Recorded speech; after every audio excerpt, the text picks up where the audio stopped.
Conversations with the operators, founders, and leaders doing the slow, hard, beautiful work of becoming who you always knew you could be.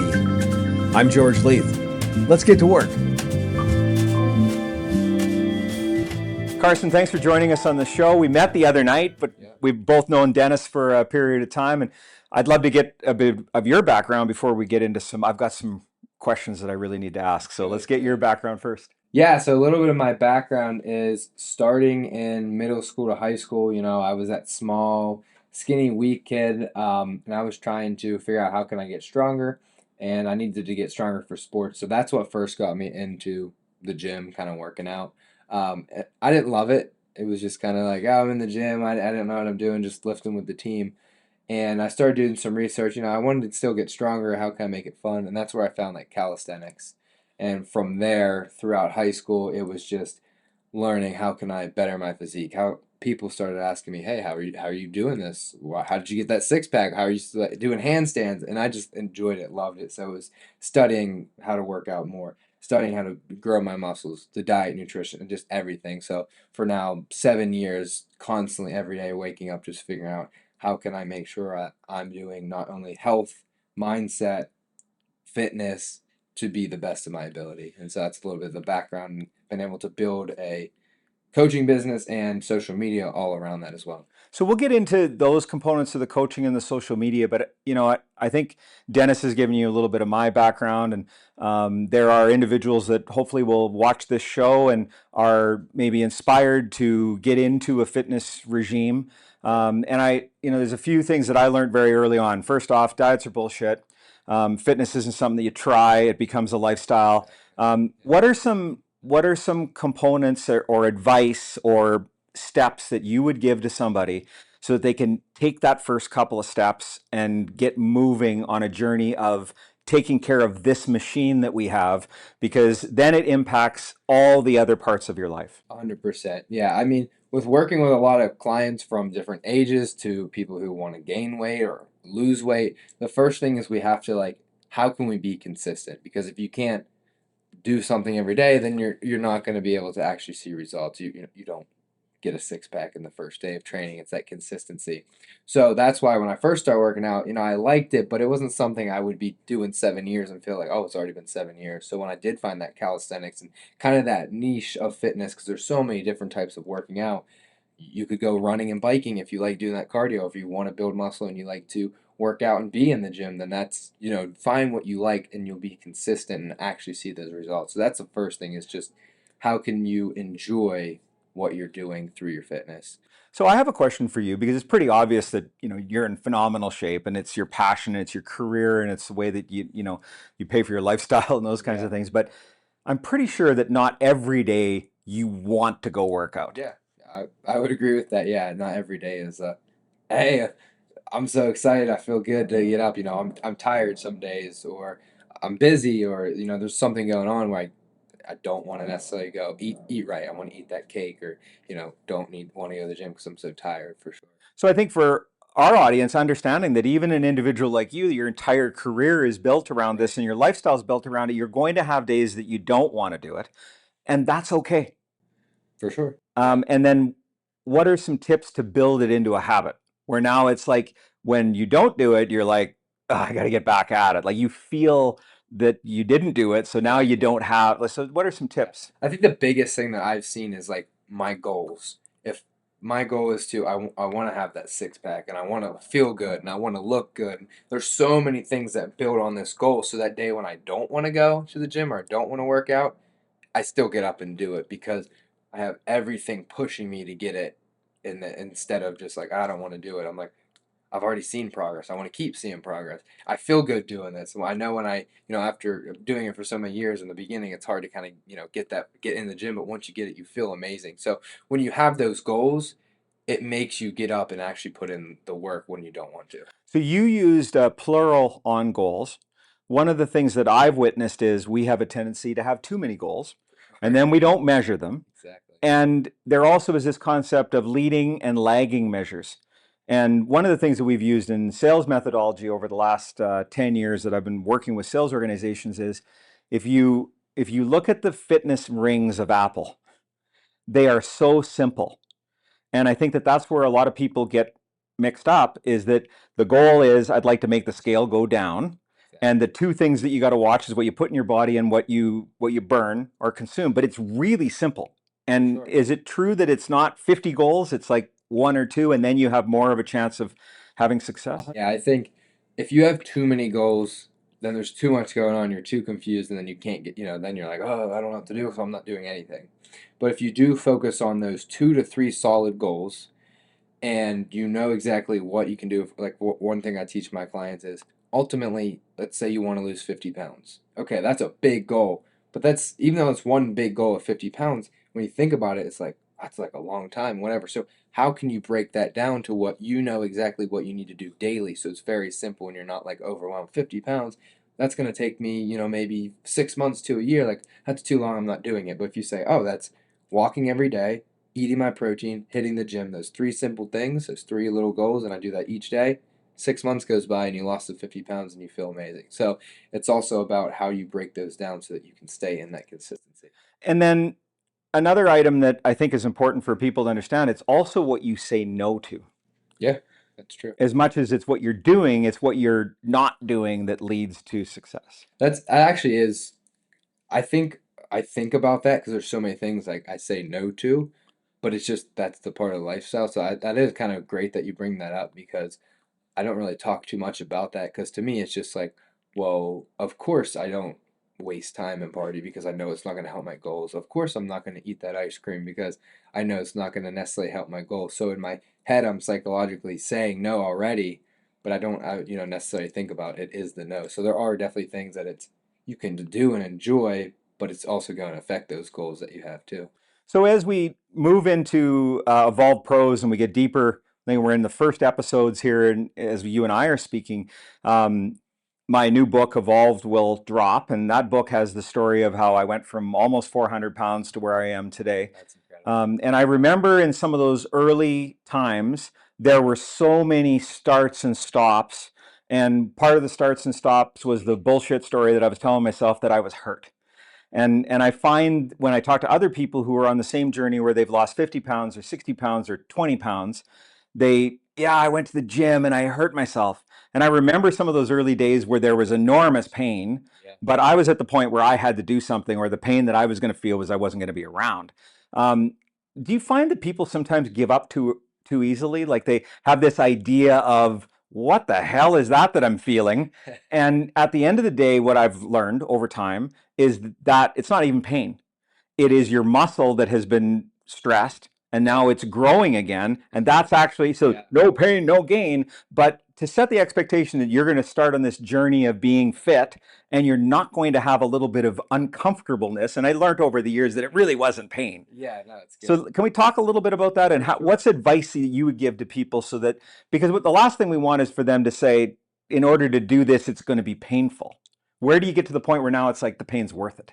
Right. Yeah, that's a great question. I mean, when you first start working out, obviously you can hurt yourself and hurt your muscle or whatever, but you have that soreness or pain of like, oh, like this is kind of hard. Like even 6 months ago for me, I put on a journey of like, I'm really not good at running right now. I want to get in cardio shape. I hate it and it hurts. But I knew that I'm going to set a goal to myself to stay consistent to it to see that what it would do. And that was 7 months ago. I've ran every single day. And there's even still today where it's like, this is still kind of hard, whatever. But it has got me so much leaner. It has made me feel so much better. So when you know that, like, hey, this is hard, I mean, anything in life, when you're pushing or doing something hard, but you know the results that are coming, it's worth pushing through. So that's one thing that I've seen, and a lot of clients will, come to me and they're like, they were, 380, my one client, and he's like, I don't know what to do, and he's like, I'm walking, my legs are so sore. This is hard, and that's why I think having a coach or having someone to help even support you, so you feel like you're not on your own, can help you to be like, yes, your legs are sore. Let's take a rest day, but tomorrow we get right back at it. It's no, we don't want to make an excuse. We want to be smart about our training. If we're super sore and you can't do anything, you obviously want to take the rest that your body needs, but you still want to push through because the day that you missed because you're a little tired, those days add up. You know, you know what I say to people that have sore knees because they started walking? Go buy some blueberries, right? Get rid of all the crap in the freezer and get some frozen blueberries, and then you just put those on your knees. But the expectation is your knees are going to be sore. If you start moving and you're tipping the Toledos at 380 pounds, I lived it, Yeah, that's your crazy. knees are going to be sore. Put some ice on it and then get back out there again tomorrow and see if you can walk a little bit further. That's it. Yeah, and that's what literally everyone who you those first 2 3 months it's really hard, but once you keep staying consistent, and I see it with every single client, no matter if they're losing weight, gaining weight, once they kind of hit that 3 6 months, they've got the momentum and they keep it going, and they love and enjoy the process. Is it, the diagram online about success? And Yeah, it's not really a straight line. It's this up, back, forward, forward. sideways Yeah. mess. That's usually the way that some sort of a fitness journey goes. There are injuries that can set you back. Life is not an easy straight line. So so many people 4 months in they get super busy and then they kind of fall off the wagon a little bit and they maybe gain 2 or 3 pounds. But we go, hey, you've already seen progress. Let's just get right back to it. And then they end up going right to where they were and even more. So 100%, there's that 2 step back, 1 step forward. But ultimately, the consistency, like we talked about in the beginning, will continue to push you to seeing results. I'm sure today that we could get in and talk about exercises and equipment and everything else. But what I would like to do rather than that is I'd like to talk about how do you stay on the journey? Because I think that what I noticed from my journey, which took probably 15 years to get to where I am today, and I'm still not done yet, but there were these plateaus that happened where I was like, oh, I made it. Like I remember 250 pounds was a number. I was like, if I get to 250, I'm good. And then I can go back. Right. And I didn't say it out loud that I could go back, but I went back and I started doing some of the things that led me to the other place. And then I got to 200 and I was like, oh, I'm good. And then I'm like, I get to 180. And then 180 came, and then you're still like, oh, what the heck is that? And what's this? And how do we stay on the journey and not get to that? And again, maybe it's never done. Like I'm starting to realize that maybe this thing's never done, and maybe that's part of the fun. Yeah, I think like even though I'm still young, I've achieved a lot of my goals, but I still have a lot of goals as well. I do think a long thing is like it's like longevity. Like there's so many 40-year-olds, 50-year-olds that can't walk, they can't move. So not only do I want to be as a young 20-year-old, I know I have a lot of potential doing crazy things. And as I get older, yes, your body wants to get older, but that's when I want to be better. Like I don't want to be 40 years old and have all this pain. I want to like now think longevity, like 80, I want to be able to run. 90, be able to actually walk and not have someone help me. So I think yes, you can set these big major goals of I want to lose this 100 pounds and then once you hit it, you still have goals of like, well, I'm still going to eat cleaner. I want to be able to feel great when I am 30 years from now. So it is thinking about more longevity and that's why goals are also important because as you grow up, my goals have stayed pretty similar, but working with so many different ages, I see, people, my clients in my 70s, their goal is just to be healthy, be knee pain free, and not have to have someone take care of them. Right. So everyone has different goals. That's what's going to definitely keep you going. Do you find that when you're working with a client that giving them some role models that they can emulate is a way to get them to a successful outcome? I think so, 100%. I think it is interesting. Like my one client who's in his 70s, we have this really cool relationship, even though, we're 50 years apart. But he's like, you just inspire me every day, even though I'm this older person and, I have all, this wisdom and I'm 50 years older than you. Just seeing you being excited about life and getting up it inspires me to be excited about life. And sometimes I saw this video of a 90-year-old winning a sprint, doing like a 13 seconds, 100 meters. And I sent that to him, like, here's just a motivation of what is possible. And so I think having those different models and seeing what is possible or, dreaming big of trying to be something definitely can keep it exciting and motivating.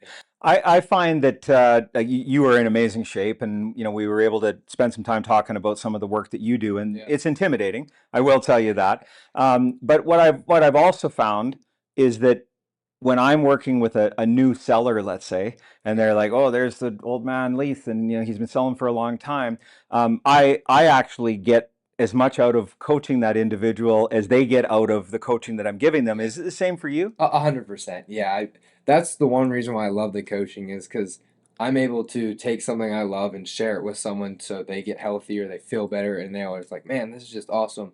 But the connection that I'm getting from them, especially someone who is, 50 years older than me, they're giving me some wisdom. I'm learning from them. I'm hearing different stories, and it just becomes this friendship through this one thing that we both connected through. So 100%, yeah. I've noticed that you're here with my good friend Dennis Yu, and Yeah. you guys got the cameras out, and you've been filming throughout the week. Let's talk a little bit about your role and the work that you're doing, and so that if our audience is interested in talking to Carson, how can they get a hold of you? And let's talk about your business in this fitness world. The business kind of is two parts in a way. The first thing is obviously the social media, the filming of the videos. So, how do people see what am I doing with my clients? I'm filming and showing that, or just the fun stuff, going out in Las Vegas and doing handstands and enjoying it. And that's the main part of the content, is to show that fitness is fun, but to also maybe inspire and give some people like, hey, here's different tips and tricks. And then through that, that's where the coaching business is. People reach out and like, hey, I see you enjoy fitness. I see you, you're in shape. You're putting in the work every day. You're working with these people. I want to work out with you as well. So that's where they, then message me on Instagram. I say home shred because it's how to get fit from home if you're a busy person. And then we hop on a call, and that's how they're able to, see what's the best coaching program from them so that they can hit their goals, working one on one with me. So we're here at the Bellagio, obviously, because of the iconic fountain behind us, and some people might have been, oh, they're in Paris, but no, that's not the real Eiffel Tower. So we're here in Vegas, Bellagio, iconic fountain, with my very good friend Dennis Yu. And Dennis has dropped 70 pounds under your leadership and coaching. And he speaks very highly of you. You guys have been working together for a period of time. What was that journey like? Because I didn't really, Dennis goes, well, that's a picture of Fat Dennis. And like we all have that, right? Fat George, that picture's on the book, by the way, if you ever want to see it. It's a horrible sight. But I didn't really think that Dennis was fat, right? Right. And now looking at him and the shape that he's in, it's not even the arms, and it's not even that he's leaner. It's that smile. It's The that, face, yeah, right? Like the face fat. he looks so confident, and yet he always had that level of intelligence, confidence. Is on television, all those Right. things. As you went through that journey, what were some of the challenges that you had to get Dennis to where he wanted to be? I think the biggest thing is going to be that, his busyness. We worked for a while, and it wasn't like we worked like every day straight. We worked for a few months, and then, hey, I'm busy. But he was still, still checking in and trying to make sure he's good. And then we did a little bit of more work there, and then busy. So the biggest thing was the busyness, but that's where we can't obviously make an excuse, because then your health goes out the door. And so really it was just knowing that I was, if we weren't talking every single week all the time, sometimes it was months on end, sometimes not as much because of our busyness. But knowing that I was checking in each month, or he could reach out if he ever needed a question, gave him that like, hey, I gotta, I don't really want to work out today, but I know that I have someone like Carson who's gonna check in, and he knows that my goal is to lose weight. That helped him just to keep going. And so when we would, check in every few months and just see kind of what he's doing, he was able to still be losing weight. But the main thing is we gave him a good start. We really trained together. So I showed him workouts. He helped him with the diet, and he found that good basis that he could just learn from. And that's what the whole coaching is if you're busy, if you're, um, if you're a father or something, or just have a business, my goal is to show you how can you take your whole life, teach you in that coaching program that you can implement for years to come by the little tips I'm So giving. you said something earlier about working from home, this is the biggest excuse. Well, I don't have a gym, or I don't like going to gym Yeah. membership. And when we were getting this makeshift studio together here, we're lifting furniture and things like that. And I look at pieces of furniture now when I'm in a hotel, going, I can lift that Yeah. 150 times, and now I don't even need to go to the gym. Yeah. There really shouldn't be an excuse. You should be able No. to execute Yeah. a hell of a workout at home without any equipment. Literally, if your only goal, a lot of my clients come to me, 40 years old, hey, I'm busy, I just want to be healthier and I need to lose weight. The one client has already lost, I think, 60 pounds in like 6 months just by walking and watching it, what he's eating. Two simple things that you can do no matter how busy you are. Like, you're doing work, well, good, take a call and walk. Um, you have to eat, well, okay, then just eat some good protein. So that is the main thing, like just being in that active, healthy lifestyle. But if you are trying to build muscle as well, like you, if you have a floor, you can train abs, you can train your legs, you can you do push-ups, and just you don't need to make that excuse of I don't have a gym. Now, being in a gym environment, if you struggle to like, work out at home is always nice, Right. but that shouldn't be an excuse at all. Now, the other piece I was hoping that you would get there, but you didn't quite get there. Do you hold Dennis accountable? Yeah, 100%. I mean, the main if he comes to me like even this week already, it's like, "Hey, you gotta try this cookie," and I'm like, "You eating the cookie?" And I do sometimes I do struggle, and that's why it is hard to like in the coaching. Like, I don't want to be that guy who's like, don't eat that cookie, that's horrible for you. But really that's, how I've been. There's times where I will eat that cookie throughout my fitness journey, but I know obviously I'm not maybe walk more or whatever.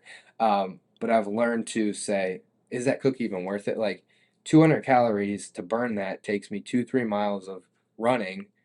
So is just eating that one cookie worth it to burn that off? And then, so much time. So that's the goal with the clients is to make them more think, oh, Carson wouldn't eat that cookie, and he probably would say something, and that's true. I probably shouldn't eat it, and that's where I've had him and so many other people be like, they'll send me a picture. I'm not eating it, but I was tempted, and that's what I think is cool is where they slowly change their mindset of like, it tastes good, but it's not worth it for my fitness and health. I found that it's enormously empowering when you walk by the pizza and you used to eat the entire pizza Mhm. and you say, I'm making the decision not to eat that pizza.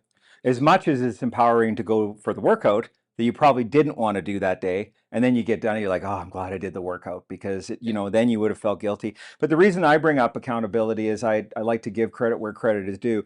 There is no way that I get to where I am today without my wife because she's my ultimate accountability coach. And a lot of times yeah, I don't like what she says to me. And I've had to learn how to not give the resting bitch face that I have, that I'm upset about it because at least she wants me to be around, exactly. take care of yourself and be around. But I do believe why I want to bring this up is I think we need that accountability because no human being has that rigid of a discipline. There might be the odd one. I think my wife might be one of them, and maybe you're one of them too, that does have that discipline, but I don't. So having somebody that can keep you on track is a lot of times the difference between getting to the goal and not getting to the goal. You can't do it all Yeah, and yourself, I that's guess is my exactly point. why not only do I love the coaching, but with the coaching is you see it so much. People come to me and all they need is just checking in with me weekly and me knowing that I say it in their corner. If they need something, I'm there, but I'm also keeping them accountable and checking in, and that keeps them going. And so many people, like my one client I always think of all the time, he went almost 70 pounds down as well. He went from 360, now he's in the 200s. And I didn't do anything special. He didn't do anything fancy. I just said, "Here's what you need to do," and he stuck to it every day, and he knows that I'm watching him type thing, and he checks in like, "Hey, here's what I did today." Every day he sends me what he's walking, what he's doing, and he never had that accountability before, and he's lost that weight. So it's just crazy to see like knowing that I'm there and he's excited to share with me his wins and maybe his struggles helps him just keep going every day. So I will say to the people that are listening out there, if you are not prepared to share that you're on a journey, I don't necessarily know how serious you are about it.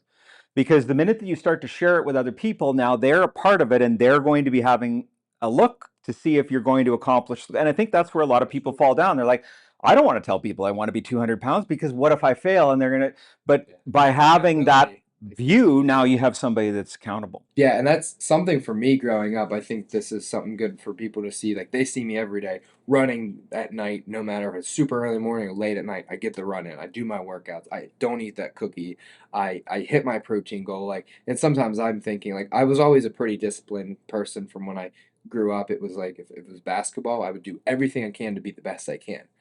But also I had accountability without even recognizing. For example, basketball, I was doing 4 hours a day playing basketball from second grade till high school, but it was because I knew that people in school are going to be watching me. People at the game are going to be watching me, and so that was my accountability without thinking about it. Same with my fitness is I enjoy doing it, I love doing it, but I got followers that watch me every day. I don't think about it, but I'm posting to my followers. People obviously know that I'm a fitness guy and I have to kind of do the right thing. So that all keeps me accountable without necessarily thinking it. But everyone, it kind of seems like everyone's watching because you're the fitness guy. So are you gonna get your workout in? Are you gonna eat that cookie?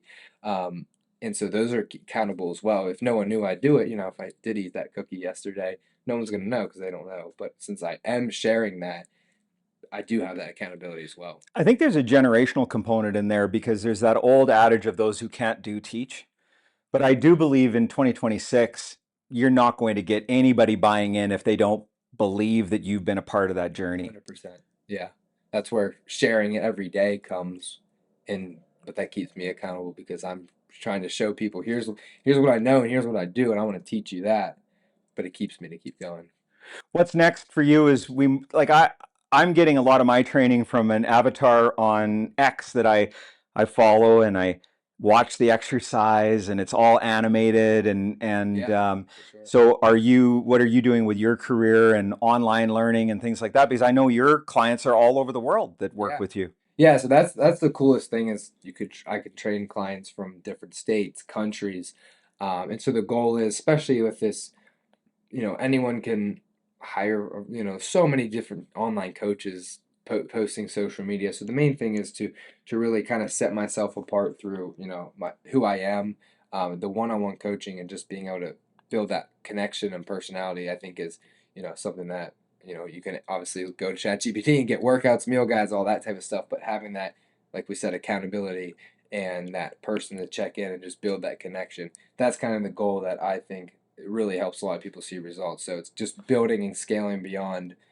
that, for more personality and more in-depth workouts and just helping people see the best results that they can. Well, I really appreciate the last few days getting to know you here in beautiful Las Vegas, and I'd always appreciate Dennis introducing me to Sure. folks that have had an impact on his life, and wish you safe travels. And thanks for joining us on the Evolve Pros podcast. Yes, thank you very much. And I'm super proud of you for your journey because I know it's not easy, but that's so cool. I really appreciate that. Thank you. All right. Thanks for joining us, the Evolve Pros podcast. I'm George Leith. I'll see you when I see you. That's the conversation for this week. If it moves something, share it with someone who needs it. I'm George Leith. I'll see you when I see you.